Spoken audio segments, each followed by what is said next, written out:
Hey everyone. Something I rarely see or hear about is internet drama in other parts of the world, like Japan. Because I realize that stuff that blows up on Twitter and gets a lot of people talking about it might be completely irrelevant over there. And me personally, I just can't imagine a Japanese person tweeting about how much he hates Mr. Beast, and vice versa. Because the people that are very popular in that country definitely aren't as big as anywhere else, because of course, the language barrier. There are a handful of channels that take your time to add subtitles, but the majority mainly want you to focus on their national fans. But today, I brought you a video that covers some of the biggest controversies in Japanese YouTube, and surprisingly to me, it was mainly prank channels, which feels like such a dead trend that not many people would still do, or even have original ideas for. But this guy explained later how most trends actually take a while to pick up traction in Japan, which is why those videos are kind of their peak at the moment. But nonetheless, that still doesn't stop them from getting into trouble. Japanese YouTubers are out of control right now. And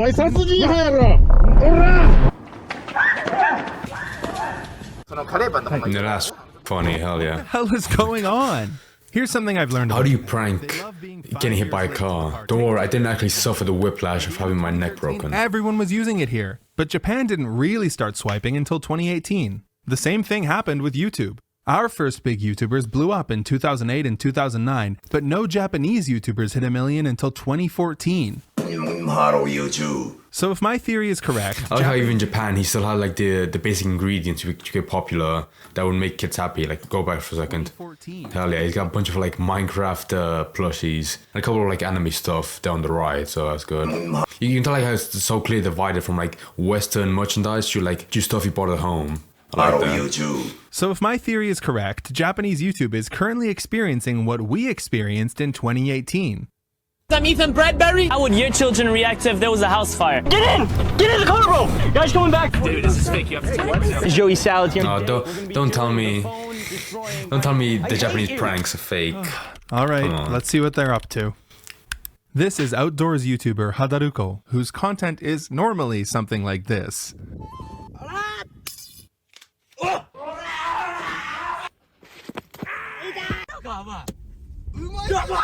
But for this video, he was just gonna chill, eat a pizza, and answer viewer questions in a completely safe part of the woods, until... The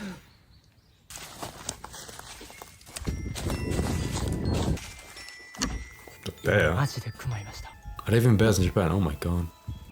Okay, so are they fake? Are they also people They in decide suits? to hide in the car, but all of a sudden, don't forget to like and subscribe. No. What? And then he says, I almost died. You'll have to come back tomorrow for part 2.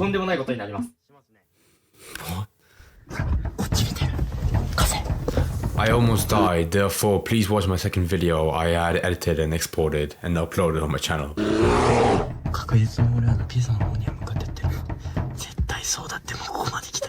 Thank God they're safe inside the car though. Imagine what would be going through your mind after encountering a bear.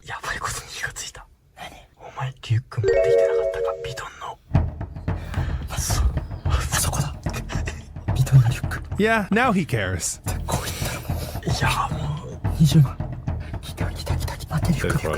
The bear is locked in on that delicious smelling pizza. Why would the bear give a about the handbag? I mean, I guess it would such food, but I'm sure the pizza would make it happy enough. They would just leave.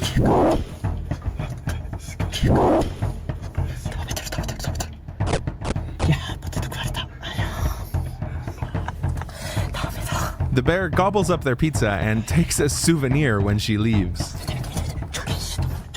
No, not the web wise. He's gonna jack off in the woods and moan. Oh, that, yeah. They run the engine to scare away the bear and wait for a while, and then they go back to check on the campsite. The pizza and wet wipes are gone, but it's not all bad news for our heroes. I like that. That's a good happy ending. Seriously though, if I encountered a bear, I'd be shitting my pants. These guys have some nerves, huh? And to catch it all on video, what a lucky event. Oh, sorry, let me skip past another subscribe screen. But yeah, it's lucky he was filming. I mean, that could have gone so much worse, but instead he got some amazing footage. And look what it did to his channel. 12 million views in a month. That's more than triple any month he had before. Wow. Some people were skeptical though. There was one very weird coincidence. This forest they were filming in, there was a bear sighting in this exact spot 24 hours prior. There were When he first showed that footage of like Ethan Bradbury and Joey Salad, I was really scared it's gonna be like a bunch of fake pranks. Already this feels more authentic than most of the stuff you see on YouTube. Because even if he did like pre-plan it by going to a bear side, I still respect the fact that he took the risk of getting mauled by a bear. I mean, it was a brown bear, but still, if he was looking for food, like, he might have attacked the guys. And that's the kind of like dangerous act that most people would just like skip past and try to like get a guy in a suit. Because even if people can tell it's fake, they would still make a comment and be like, oh, it's a guy in a suit, it's fake, it's staged. They would still like engage with the video. But with this guy here, he actually went to the forest and like stood the ground for a minute before the bear ran away. Like most people probably just drive, but I respect the fact that he actually recorded it a bit, because it doesn't seem like that bad of a video. Didn't flag from what I was expecting. Guess he didn't notice? And that's not the only part of the story that people thought smelled a bit fishy. But hold on, let's not jump to conclusions. It's not like he's the kind of YouTuber who will do anything to find a bear. ヒグマに会えるまで帰れまってやっていきたいと思います。お願いします。クマ、 Okay, I can see how you can be angry in this one if you're actively looking for a bear. I mean, if you go into a forest that has a lot of bears and you're just like eating food there, that's not as bad because you're just like minding your own business, like having a picnic, even if you were like hoping to God there was going to be one. But if you're taking the time to actually like look for them around the forest, I can see why you would deserve if they attacked you. But I'm guessing he still has his face intact, so I'm guessing he didn't get He hurt. likes bears and he wanted to see one. What's the big deal? Well, it turns out the city of Sapporo takes bear sightings very seriously. Japan has a big bear problem right now in Sapporo. Wait, let me see the map real quick. Oh yeah, that does seem like very... Oh, I thought it was a forest, and that was like how close the forest and the city are connected. But I'm guessing these are bears actually escaped from there and walked into the city. Very seriously. That would be pretty scary. Japan has a big bear problem right now, and it's only getting worse as hunters age and people move away from the countryside. Citizens who run into a bear are to call the emergency hotline immediately. The city puts up those big red warning signs within hours and logs the info on a special web page that tracks recent bear sightings. Oh but they probably I never. love how the biggest issue in Japan is just that, like the bear sightings. Like it's nothing horrible and graphic, just bears. About the story is what happened to the bear. In case you didn't know, it's very bad to give bears human food. A single taste of human food is enough to turn a wild bear into a food-conditioned bear. Bears that obtain human food may become a threat to public safety. When that happens, the bear pays the ultimate price. It is destroyed. Oh my But god. Hadaruko must not have known that, or else he wouldn't have... ピザ本当は食べさせちゃダメなんだけど。 Oh. The city of Sapporo asked Hadaruko to take down his video, and he refused. Over the next couple months, the pizza-eating bear kept returning to human... That is a man that has turned an innocent animal to like a scavenger that will kill people just for the food. Over the next couple months, the pizza-eating bear kept returning to human neighborhoods seeking food, until eventually, on July 8th, the city was forced to put her down. So, essentially, Hadaruko orphaned 3 bear cubs for YouTube views. That's actually pretty That awful. still wasn't enough for him to take down the video, though. There was only one thing that would make him take it down: losing clout. Only once YouTubers and Yeah, that's a massive real Twitter that's a accounts real started price. calling him out did he finally take down the video and release a statement. 弁護士といろいろ話し合いをしてて。 He basically spends the entire video denying that he did anything wrong. He says he had Hell no yeah. idea. Japanese people have a real backbone. When they get in shit, they don't apologize. They stray away from the blame as much as possible. Not intend to respect that. attract a bear. I did not. He says he did call 110 after the bear encounter, even though city officials say he didn't. And he says the city never told him to take the video down. He finishes by threatening legal action against people who defame him online. You could say the public's response to this statement was unsatisfied. All the comments basically say the same thing. Bro, this isn't an apology. You're just making excuses. Oh my god. Can you even show it on screen? That was a very graphic comment. Exposed him. 僕訴えてます。 But he's still uploading twice a week, so this whole thing doesn't really seem to have affected him that much. You know what I learned from all of this? Twice a What's going on in Japan? What is that? Switch God, that should be like a fake prop. You just threw in the ground and be like, oh my god, this snake. A viral video in a Japanese forest never ends well. Remember last time someone tried to do that? The worst part, the whole time he was wearing this stupid fucking hat. I feel like this was a stupid hat to wear. But you know what? And you won't believe this, there might be a worse video recorded in one of these hats. This is Jukia, a massive Japanese YouTuber who does street interviews, but they're really, really creepy.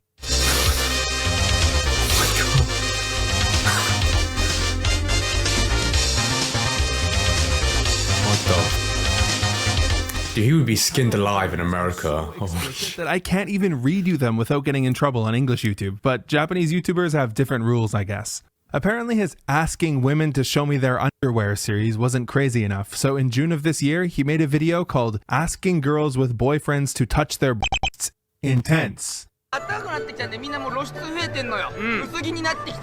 don't say he's a twink, but he could easily be snapped over a knee. It's so cringe. Oh, but we got to get through it. Basically, they're going to try to find a woman with each cup size. What does that have to do with touching them? Well, this gentleman has a secret plan. The thing is, they're probably so creepy they can like estimate someone's cup size because they've spent so much time staring at women in public. Yeah, that's the plan. Remember when I said Japanese YouTube has different rules? Oh my god, I can't watch this. It's so cringe. All right, well, at least that's over. Just kidding. There's more.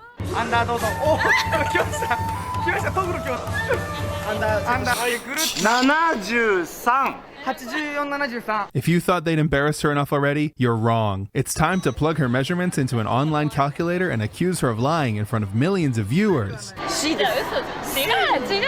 Oh, she's a real criminal in this story for lying about her cup size. She wasn't lying. As far as I can tell, I mean, I don't know anything about this. Before they can continue this madness, they gotta take a break to sign some autographs. Seriously, these guys are so famous. Man, that pisses me off. I hate the fact that all these women are like crowding, and this guy right here looks very content with his life. I hate how they're all like crowding around him as if he's that popular. It's these kind of like fan bases that make creeps like him, they're popular. Like from that short segment of his own video, I can't see how you would enjoy watching that every so often, like however often he uploads. He probably uploads like weekly, as if like he's not comfortable with like going to women and be like, can I measure your cup size please? It's for YouTube. This is the kind of person you have to be from like day one, where ever since then you're a creep and you had no intervention. Like surely his parents saw that he was being a bit weird with everyone, but like, he'll be fine. And then he wasn't fine, so he grew up to be this YouTuber. I mean, if he has 2.5 million subscribers, then what the fuck, what do I know, you know? It's crazy because we haven't even gotten to the worst, most cringe part of the video. You know, the part that was played on the news. So they're back to their antics, and this time they've got a young couple. They realize they gotta deal with the boyfriend first before they can whip out the tape measure. Luckily, Buddy here knows exactly what to do. He intentionally picked a guy who was shorter than him.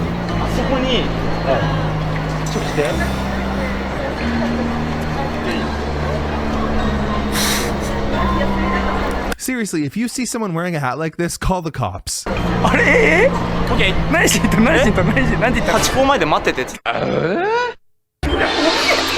He's yelling, dude, she's so scared. It's like, yeah, bro, I wonder why.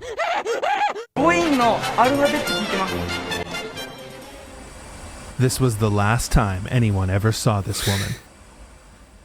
Now, after a while of uncomfortable hesitation, she finally answers. Bro, shut up. They just keep making her say it. But at least the boys were having a good time.